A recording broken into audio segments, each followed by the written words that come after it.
Baba bebin koca vela. Mama bordinda fedela. Jitirlama, jirtaqi ichkiga ushqat. Mana mashinalarni taxlab berishimiz kerak. Kechqurun egasi keladi.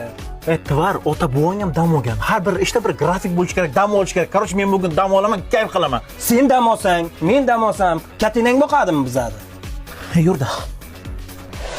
Yo'q, Bo'rikjon, hayot ishlashdan iborat emas. Yo, sen nimadir isbotlamoqchi bo'layapsan-da, mana jiyanni qara, issiq demay ishlayapti. Jiyanjonim, men aka bugun dam olish ishlatganimda ona yerda bo'laydi. Oho, nihoyatda hayratlanarli holat.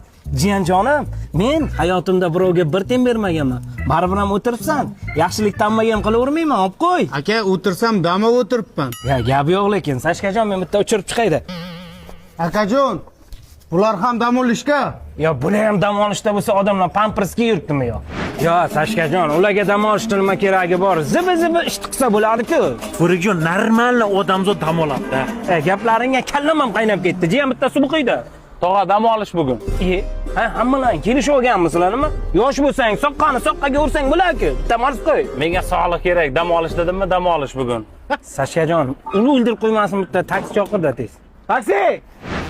Sashkajon, quruq o'zimiz eshakda ishlaymiz deysan. Mana mehnat qilayotgan akalar ham bor. Bilaman, taksistlar hech charchamaydi. Aka, o'zingizga bir rahm kelmasam, ana ballonlaringizga bir rahm kelsin, ana issiqda yirtilib ketmaydimi? Ukajon.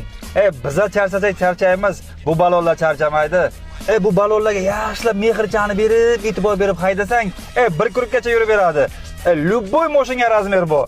Axir bu New Max balonlari-ku. Sog' bo'ling aka, rahmat. Sashkajon, shuncha mashinani balondan mashtiribmiz. New Max balonlarini bilmabmiz-da. Meni boshim qotirma, men dam olamanmi dedimmi, dam olaman. Alo. Alo, eshitaman. Apa, ishlayapsizlarmi? Yo'q, bugun dam olish.